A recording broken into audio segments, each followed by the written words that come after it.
Other things that are fantastic. This is something I am so excited about.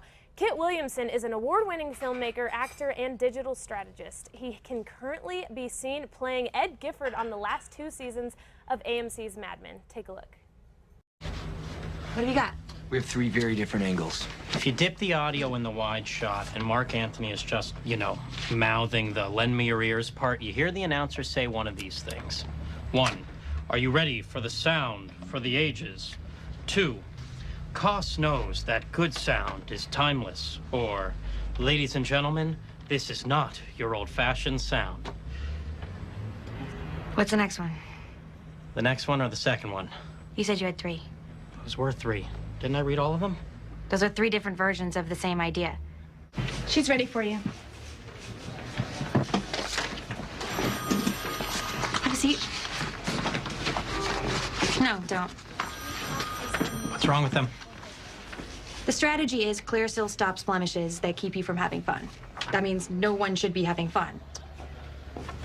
Okay, so we'll just start over. The doctor's here, and I want you to see him. I don't know. No, he's gonna fix you up. It's in order. Can I see him too? I did it last time. We're a team. If he does it, I do it. Age before beauty.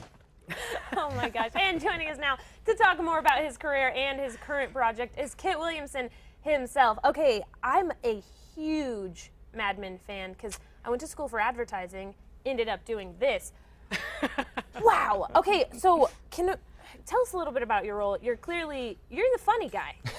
You're the funny guy that, like, people kind of, I mean, you don't really have to look, but you're clearly the funny guy that's kind of in the background doing things. I think that Ed and Mathis are very much trying to keep their head down so it doesn't get chopped off.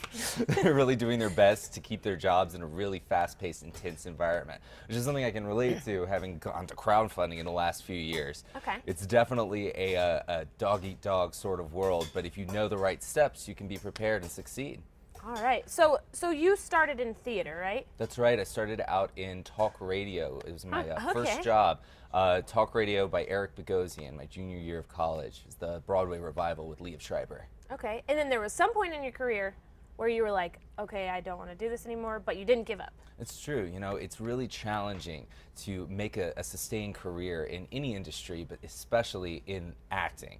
And so I wanted autonomy. I wanted to be able to get up in the morning and decide that I was going to be creative, that it was going to be up to me whether or not I could tell stories, and that's what led me to the web series world and the internet, and eventually to Kickstarter and crowdfunding. Yeah. Okay, and now you're working on Eastsiders, right? That's right. So can you tell me a little bit about that? Well, Eastsiders is a dark comedy about a gay couple living in Silver Lake, California. Okay. We were able to raise $178,000 through Kickstarter to shoot the first 2 seasons of the show. We went from YouTube to Logo, which is Viacom's LGBT cable channel, and are coming out on DVD next week. Wow. Okay, That so is it all great. happened on Kickstarter, which is huge right now. I mean, Everyone loves Kickstarter. Yeah. I mean, that's how you get these funds so quickly, and then everyone has some ownership, which is what you want. It's so amazing. And over $1 billion has been raised on the website so far. geez, Wow. over $1 billion? Over and $1 billion. is Kickstarter, is it a new, I feel like I first heard about it only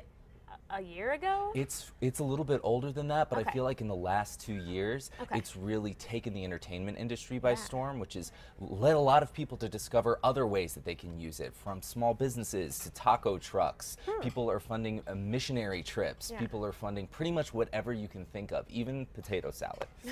Potato salad? Of All course. right, now that's something, I want to fund the potato salad. The potato salad guy raised over So- $50,000. Actually, yeah, I remember. I saw that. That was quite interesting. So you seem kind of like a pro. Do you have some tips for people who want to start a Kickstarter but they need some tips? Absolutely. I mean, it's taken the country by storm.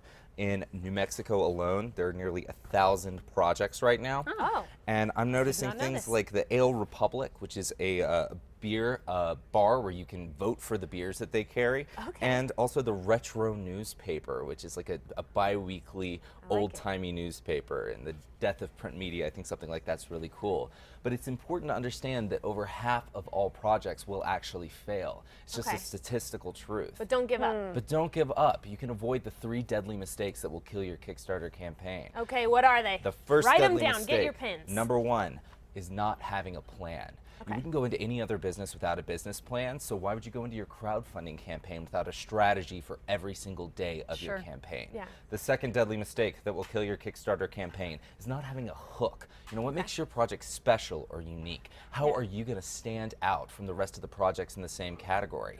If you can't answer that, it might be time to go back to the drawing board. Okay. And the third deadly mistake that will kill your Kickstarter campaign is not having a heart. Now, Okay. I'd like to do a little demonstration for y'all. Okay. I am cutting out a construction paper heart. Oh, good. And the reason that I'm doing this is because it's been the go-to gift of choice for Valentine's Day for years for a reason. And that's because people want to receive something homemade, you know, something personal that only you can make. This is my heart, however lopsided and It's beautiful. Best heart busted I've it ever may seen. be. And I would like to give it to the two of you. Oh, thank my you very goodness. much. Thank you so much. We'll I mean, keep it forever. of course. Well, thank you so much for joining us. I'm excited. Where can people find Eastsiders? People can find Eastsiders at eastsiderstheseries.com. Okay. It's available through Wolf Video and will be coming out on Hulu in the next month as well. Great. Thank you so much for joining us, Kit. I'm so happy to be here. If you want to recap on this, on Mad Men, on Eastsiders, on Kickstarter, just go to Casa.com and click on the Style tab. But for now, we're going to send things over to Kenny.